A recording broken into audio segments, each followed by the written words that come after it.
Have you ever stopped to think that every word you speak is a tiny fossil? Every sentence a museum of human thought?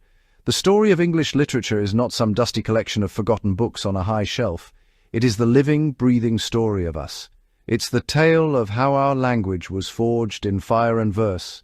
Love, heroism, justice, our own minds have been shaped by poets, playwrights, novelists across 1,000 years. It's a grand, sprawling epic filled with monsters, pilgrims, star-crossed lovers and rebels. It is, quite simply, the most magnificent story ever told, and it belongs to every single one of us. First, let us cast our minds back, way back, to a time before England was even England. We find ourselves in the Anglo-Saxon period, roughly from the 5th to the 11th century. The language spoken here, Old English, would be almost unrecognizable to us today. It sounds deep, guttural, Germanic, wind-swept coasts, fire-lit mead halls. This was not a language for delicate romance, a language for survival. Its literature was an oral tradition, sung or chanted by a poet, a scop, to the accompaniment of a harp. These were stories of loyalty, of courage against impossible odds, and the grim reality of fate. Ward. The undisputed champion of this era is Beowulf, English literature's foundational myth. A Geatish warrior travels to Denmark. He must slay Grendel. Grendel terrorizes the king's hall. Beowulf, impossibly strong, fiercely loyal, brave to the point of madness. The poem's heavy, rhythmic, alliterative verse, a drumbeat of war. It isn't just a monster story, a meditation on leadership, on heroism, on being a good man in a dark world. Next, everything changed. In 1066, William the Conqueror and his Norman knights crossed the Channel, and with them came a new language, Norman French. For the next few centuries, England became a place of linguistic division. The aristocracy, the courts, the government, while the common folk, the peasantry, continued to speak a version of English. This collision created a new language, Middle English, grammatical simplicity, earthy vocabulary of Old English, refined Latin-based words of French. Suddenly, the language had two words for everything. Pig, pork. This linguistic melting pot reached its glorious zenith in the work of one man, Geoffrey Chaucer. Writing in the late 14th century, Chaucer is often called the father of English literature. He made the radical decision to write his masterpiece, the Canterbury Tales, not in French, not in Latin, but in the English of the London streets. This was a revolutionary act. He legitimized English as a language of serious art. The premise is simple. A diverse group of pilgrims travel to Canterbury and agree to a storytelling contest. The genius is sheer variety. A noble knight, a bawdy miller, a noble romance, a crude and hilarious fabliau, a saint's life, a sermon. He captures a panoramic snapshot of medieval society, its contradictions, its piety, its corruption, its high ideals, its base desires. The style is also new. Chaucer introduces the iambic pentameter, a 10-syllable line with a gentle rising rhythm that mimics natural speech, a form that would dominate English poetry for the next 500 years. The language is more fluid and musical than the harsh beat of Old English. Chaucer's work represents a monumental shift in style and substance. He moved literature out of the monastery, the mead hall, into the bustling, messy world of ordinary people. His characters feel real, flawed, funny, deeply human. The wife of Bath, with her 5 husbands and outspoken views on marriage, feels as if she could step right off the page and order a pint at the local pub. This focus on individual personality and social satire was a departure from the mythic, heroic focus of the past. Chaucer showed that English could be witty, sophisticated, endlessly flexible, capable of capturing the entire spectrum of human experience. After that, we leap into a period of explosive creativity, the English Renaissance, flourishing from the early 16th to the mid-17th century. The word Renaissance means rebirth. It was a rebirth of everything, fueled by the rediscovery of classical Greek-Roman learning and turbocharged by the invention of the printing press.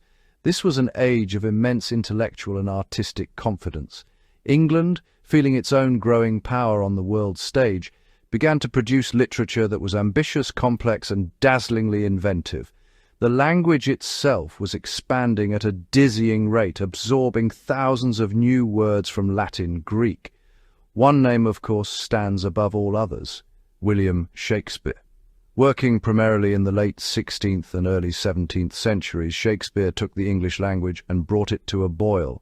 His plays ranged from the tragic depths of Hamlet, King Lear to the comic brilliance of A Midsummer Night's Dream. He explored the human condition with unprecedented psychological depth. He gave us characters wrestling with love, jealousy, ambition, despair. The stylistic innovation of the era was profound, and nowhere more evident than on the London stage. The theatre was the great entertainment of the age, a democratic space where queens, commoners could be captivated by a story. Shakespeare and contemporaries like Christopher Marlowe perfected blank verse, unrhymed iambic pentameter. Shakespeare's vocabulary was immense. He is credited with inventing or popularizing words like eyeball, swagger, lonely, addiction. His writing is a masterclass in metaphor, wit, and emotional power. This period changed our language by showing its almost infinite potential for beauty and expression. Renaissance writers, especially Shakespeare, were linguistic pioneers, pushing boundaries. They embraced complexity, ambiguity, and verbal invention. Focus shifted to the inner world of the individual. To be or not to be, that is the question, says Hamlet. In that one line, literature turns inward to the private universe of the human mind. The Renaissance gave English its swagger and its soul. Then, following the dazzling heights of the Renaissance, the pendulum swung. The 17th and 18th centuries, often called the Age of Reason or the Enlightenment, were a time of political turmoil, civil war, profound scientific discovery. Thinkers like Isaac Newton revealed a universe like a vast, intricate clock, governed by rational laws. This worldview reshaped literature. Shakespeare's wild, exuberant energy gave way to a desire for order, clarity, reason. Writers valued wit, elegance, intellectual precision over raw, untamed emotion. Style became polished, formal, controlled. 17th century poetry split. Metaphysical poets John Donne wrote complex poems full of startling comparisons, conceits.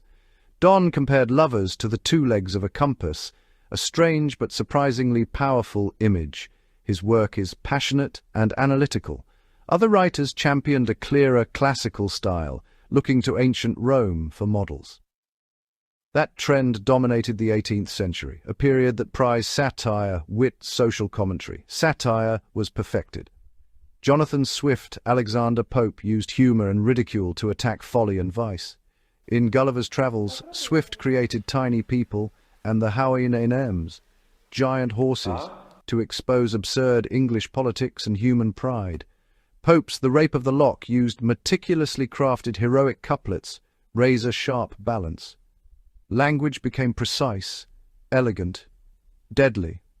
A little learning is a dangerous thing, he warned, a line like a cut diamond. The era also birthed the novel. As the middle class grew in wealth and literacy, readers hungered for relatable stories. Daniel Defoe, Robinson Crusoe, Samuel Richardson, Pamela, long prose about ordinary people facing real problems. A seismic shift. Not only kings, gods, epic heroes, a man stranded on an island, a servant girl defending her virtue. The Age of Reason invented the modern novel, changing the literary landscape forever. And well, that really set the stage for everything that followed. After the cool, controlled elegance of the 18th century, literature was ready for another rebellion. The Romantic period, which exploded onto the scene in the late 18th and early 19th centuries, was a passionate protest against reason industry social convention. The Romantics championed the individual, the power of the imagination, and the overwhelming force of human emotion. They turned their backs on manicured gardens, witty drawing rooms, and fled to the wild, untamed landscapes of nature. For them, a windswept mountain or a stormy sea was a better source of truth than any scientific formula. The pioneers were poets like William Wordsworth and Samuel Taylor Coleridge. In 1798, they jointly published Lyrical Ballads, a book that served as the movement's manifesto. Wordsworth sought to use the real language of men, writing about humble, rural subjects and finding spots of time in nature. He wrote of daffodils, fluttering and dancing in the breeze. Coleridge, on the other hand, explored the supernatural and the exotic realms of the imagination in dreamlike poems such as Kubla Khan and the Rime of the Ancient Mariner, with its famous line, "Water, water, everywhere, nor any drop to drink." The style of Romanticism was a complete departure from the polished couplets of Pope. The poets preferred freer, more lyrical forms that could better capture the rush of feeling. They believed poetry was the spontaneous overflow of powerful feelings. The focus was intensely personal, centered on the poet's own experiences, memories, and emotional state. This was the age of the brooding, misunderstood hero, like Lord Byron, who was as famous for his scandalous life as for his poetry, and the birth of the Gothic novel, with Mary Shelley's Frankenstein warning of the dangers when human ambition oversteps its bounds. The Romantics made poetry personal, emotional, and deeply connected to the natural world. They argued the imagination perceives truth. Their legacy shapes our songs, our ideas of love, our relationship with the environment. They put the eye at the center of literature. The heart, they insisted, had reasons that reason could not know. Following the passionate outburst of Romanticism, we enter the long and complex reign of Queen Victoria, from 1837 to 1901. The Victorian era was a time of staggering contradictions. Industrial might, scientific progress, immense imperial power grinding poverty, social unrest, profound doubt. This was the world of steam trains and telegraphs, but also of crowded, disease-ridden slums. The literature of the period reflects all of this complexity. It is confident, yet anxious, pious, yet questioning, and, above all, vast. The dominant literary form was the novel, a huge, sprawling beast, often serialized in magazines. No author better embodies the spirit of the age than Charles Dickens. His novels, such as Oliver Twist and Great Expectations, are teeming with life, filled with an unforgettable cast from every level of society. Dickens was a brilliant entertainer, but he was also a fierce social critic, using his stories to expose the shocking conditions of the poor, the corruption of the legal system, and the hypocrisy of the wealthy. His writing combined humor, melodrama, and a powerful sense of moral outrage. He gave a voice to the voiceless and forced his comfortable middle-class readers to confront the dark side of progress. While Dickens chronicled the city, the Bronte sisters, writing from their isolated parsonage, produced novels of startling passion and psychological intensity. Emily Bronte's Wuthering Heights is a dark, almost savage story of obsessive love, a wild outlier to the more socially grounded fiction of the day. George Eliot, Mary Ann Evans, wrote morally serious novels like Middlemarch, exploring the intricate web of provincial life with psychological realism. The Victorian novel became a tool for dissecting an entire society, often omniscient, authoritative, the narrator a confident guide who could move in and out of minds, comment on action, address the reader. It was social realism on a grand scale. Beneath the confident surface, anxiety grew. Darwin's theory of evolution challenged long-held beliefs, so poets like Alfred, Lord Tennyson and Robert Browning wrestled with faith, loss and a changing humanity. Oh, and yeah, it was complicated. Finally, after the long, self-assured sentences of the Victorians, came a crash. The turn of the 20th century, and especially the trauma of the First World War, shattered the old certainties. The world no longer seemed orderly, rational, benign. A new generation of writers, the Modernists, felt that the old literary forms were no longer adequate to describe this fractured, disorienting new reality. Their rallying cry, famously articulated by Ezra Pound, was "Make it new." They sought to break completely with the traditions of the past and invent radically new ways of writing that could capture the disjointed psychological experience of modern life. This meant throwing out the old rulebook. Modernist writers rejected the helpful, omniscient narrators of the Victorian novel. Instead, they plunged the reader directly into the chaotic flow of a character's thoughts, a technique known as stream of consciousness. In Mrs. Dalloway, Virginia Woolf shows a single day as a web of memories, sensations, fleeting thoughts inside her characters' minds. Similarly, James Joyce's Ulysses makes an epic of one day in Dublin, charting inner landscapes with bewildering brilliance. Modernist poetry broke from tradition too. T.S. Eliot argued poetry had to be difficult because the world was difficult. The Wasteland, 1922, is a collage of voices, languages, illusions, reflecting cultural decay and spiritual emptiness after the war. "These fragments I have shored against my ruins," he writes, the modernist project of finding meaning amid rubble.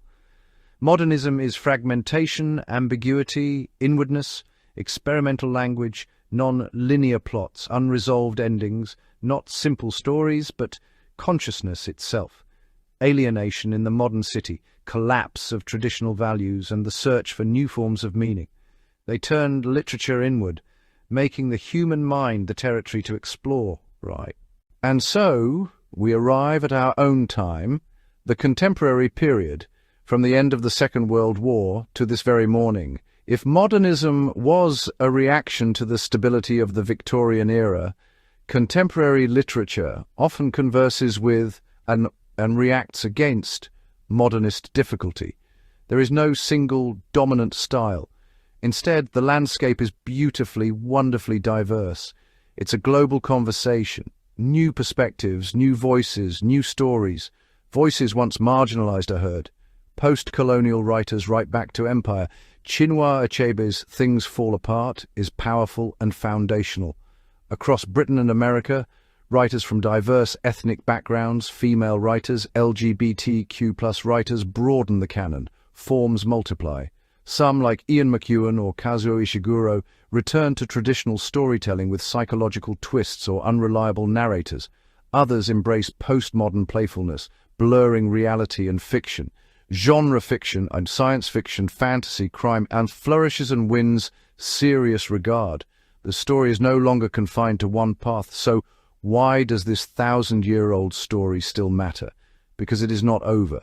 The story of English literature continues every day, in every novel we read, every poem we share, even in the way we text a friend. It is our great repository of collective memory, our shared humanity. These books are time machines to other minds, other centuries, other lives. They teach us empathy. They challenge our assumptions. They show us what we have been, what we are, and what we might yet become. The story continues, and every one of us is a part of it. Instead, we shall take a rather more civilized approach, strolling down a clear timeline. Anglo-Saxon warriors, dragons' glory. Chaucer's colourful pilgrims, Shakespeare's globe. Theatre, romantic poets. Victorian age modernist voices shaping our world today. Our goal is not to memorize every date or dissect every line of verse. Goodness no. The purpose is far more delightful. It is to gain an appreciation, a sense of the magnificent tapestry that has been woven over centuries. Let our fast masterclass, our 600-second sprint through a millennium, begin. We are about to witness the evolution of a language and its stories, to see how simple words became powerful tools for exploring the human condition. We will see how literature has always been a mirror reflecting society as it was, and a hammer, shaping society into what it could become. It's a story of change, of rebellion, of beauty, and of the enduring power of the written word. Each era left its mark, changing not just what was written, but how it was written. So consider this your personal invitation to a grand literary party. You need no special qualifications to attend, no prior reading, no secret handshake. All that is required is a spark of curiosity. It's about connecting the dots from an ancient poem about a monster to the latest prize-winning novel. The story continues, and you are already part of it.